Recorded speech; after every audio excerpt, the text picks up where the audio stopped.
Hello guys, welcome to other videos ಅಂತ ಹೇಳಿ start ಮಾಡ್ತಾ ಇವತ್ತಿನ ಮತ್ತೊಂದು ಪ್ರೋಮೋ ಅಪ್ಡೇಟ್ ಆಗಿದೆ. ಪ್ರೋಮೋ ಅಪ್ಡೇಟ್ ಅಲ್ಲಿ ಏನ್ ಕ್ಯಾಪ್ಷನ್ ಮಾಡಿದಾರಪ್ಪ ಅಂತಂದ್ರೆ, ಮನೆಯವರಿಗಾಗಿ ಸೈಲೆಂಟ್ ಆದ ಗಿಲ್ಲಿ ಅಂತಂದು.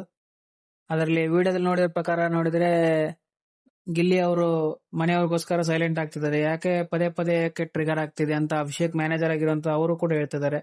ಅವ್ರು ಗೆಸ್ಟ್ ಆಗಿ ಬಂದಿದ್ರೆ ಗೆಸ್ಟ್ ಆಗಿ ಟ್ರೀಟ್ ಮಾಡೋಣ, ಅದೇ ರೀತಿ ಅವ್ರು ಗೆಸ್ಟ್ ಆದ್ಮೇಲೆ ಬಂದಿದ್ಮೇಲೆ ಅವ್ರಿಗೆ ಸುಮ್ಮನೆ ತೊಂದರೆ ಕೊಡೋದು, ಅವ್ರ ನಮ್ಮಿಂದ ತೊಂದರೆ ಅವ್ರಿಗೆ ಆಗೋದ್ರ ಅಂತಂದು ಹೇಳ್ತಾನೆ.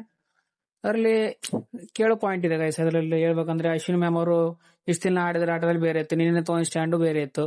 ಇವತ್ತು ಗಿಲ್ಲಿ ಅವ್ನಿಗೆ ಸಮಾಧಾನ ಮಾಡ್ತಿದ್ದಾರೆ ಏನಂತಂದು, ಗೆಸ್ಟ್ ಆಗಿದ್ದಾರೆ, ಗೆಸ್ಟ್ ಆಗಿ ಬಂದಿದ್ದಾರೆ, ಹೋಗ್ಲಿ ಮಾಡ್ಕೊಂಡು ತಿನ್ಕೊಂಡು ಉಣ್ಕೊಂಡು ಆರಾಮಾಗಿ ಹೋಗ್ಲಿ. ಅದ್ರ ಬಗ್ಗೆ ಜಾಸ್ತಿ ನಾವು ತಲೆ ಕೆಡ್ಸ್ಕೋಬೇಡ, ಅವ್ರಿಗೆ ಏನೋ ಹೋಗೋತರ ಮಾತಾಡ್ಬೇಡ, ನೀನು ಟ್ರಿಗರ್ ಹಾಕೋಬೇಡ, ನೀ ಸೈಲೆಂಟ್ ಆಗಿರು. ನೀ ಸೈಲೆಂಟ್ ಆಗಿದ್ರೆ ಅವರು ಸೈಲೆಂಟ್ ಆಗಿರ್ತಾರೆ. ಜಾಸ್ತಿ ಟ್ರಿಗರ್ ಕೂಡ ಕೂಲ್ ಆಗಿ ಆರಾಮಾಗಿರುವಂತ ಅಶ್ವಿನಿಗೌಡ ಗಿಲ್ಲಿ ಅವರಿಗೆ. ಹಾಗೆ ಅಭಿಷೇಕ್ ಮ್ಯಾನೇಜರ್ ಅವರು ಹೇಳ್ತಿದ್ದಾರೆ, ಅವ್ರು ಗೆಸ್ಟ್ ಆಗಿ ಬಂದಿದ್ರೆ ಗೆಸ್ಟ್ ಆಗಿ ನೋಡೋಣ ಅಷ್ಟೇ. ಇದರಲ್ಲಿ ನಮಗ್ ಕೊಟ್ಟಿರೋ ಟಾಸ್ಕ್ ಅಷ್ಟೇ. ಬಿಗ್ ಬಾಸ್ ಮನೇಲಿ ನಾವು ಟಾಸ್ಕ್ ಆಡ್ತಿದೀವಿ ಹೊರತಾಗಿ ಅವ್ರಿಗೂ ಮೆಚ್ಚಕ್ಕೂ ಆಡ್ತಿಲ್ಲ ನಾವು. ನಮ್ಗೇನೋ ಒಂದು ಬಿಗ್ ಬಾಸ್ ಅವರು ಒಂದು ಟಾಸ್ಕ್ ಕೊಟ್ಟಿದ್ದಾರೆ ಅಂದ್ರೆ ಅದಕ್ಕೆ ರೆಸ್ಪೆಕ್ಟ್ ಕೊಡೋಣ. ಅದೇ ರೀತಿ ಅವರು ಇರೋವರೆಗೂ ಯಾವ್ದೇ ರೀತಿ ತೊಂದರೆ ಆಗದ ನೋಡ್ಕೊಳ್ಳೋಣ ಅಂತ ಅದೇ ರೀತಿ ನಿಮ್ಗೆ ಈಗ ಅನ್ಸುತ್ತೆ ಕಮೆಂಟ್ ಮಾಡಿ ಗೈಸ್, ತಪ್ಪದೆ. ಅದೇ ರೀತಿ ಗೆಸ್ಟ್ ಅಂದ್ ಕೂಡಲೇ ಅವ್ರು ಯಾವ್ದೇ ರೀತಿ ತಪ್ಪು ಮಾಡಿಲ್ಲ ಅಂತ ಅನ್ಕೊಳಂಗಿಲ್ಲ. ಅದೇನೋ ಗಾದೆ ಮಾತಿದೆಯಲ್ಲ ಗೈಸ್, ಅತಿಯಾದ್ರೆ ಅಮೃತನ ವಿಷಯ ಆಗತ್ತಂತಂದು. ಅದೇ ರೀತಿಯಲ್ಲಿ ಇದು ನಡೀತಾ ಇದೆ ಅಂತ ಗೊತ್ತಾಗ್ತಾ ಇದೆ. ಎರಡು ಕಡೆ ತಪ್ಪಾಗ್ತಿದೆ ಅಂತಂದು ನನ್ನ ಮಾತು ಹೇಳ್ಬೋದು. ಅದೇ ರೀತಿ ನಿಮ್ಗೆ ಏನ್ ಅನಿಸ್ತದೆ ತಪ್ಪದೆ ಕಮೆಂಟ್ ಮಾಡಿ ಗೈಸ್.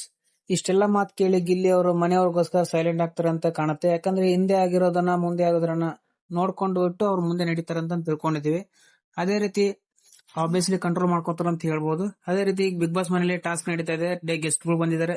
ಅದ್ರಲ್ಲಿ ಟಾಸ್ಕ್ ಏನಂದ್ರೆ ಅದರಲ್ಲಿ ಪಾಯಿಂಟ್ಸ್ ಜಾಸ್ತಿ ಕಲೆಕ್ಟ್ ಮಾಡಿದ್ರು ಕ್ಯಾಪ್ಟನ್ಸಿಟಿಗೆ ಸೆಲೆಕ್ಟ್ ಆಗ್ತಾರ ಅಂದ್ರೆ ಗೊತ್ತಿದೆ.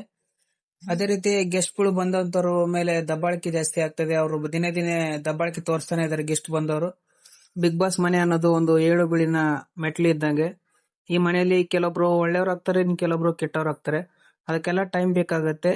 ಸ್ವಲ್ಪ ದಿನ ಅಷ್ಟೇ, ಸ್ವಲ್ಪ ದಿನ ಹೋದ್ಮೇಲೆ ಅವ್ರ ವ್ಯಕ್ತಿತ್ವ ಏನಂತ ಹೊರಗಡೆ ಎಲ್ಲ ಜನಕ್ಕೆಲ್ಲ ಗೊತ್ತಾಗ್ತಾ ಇದೆ.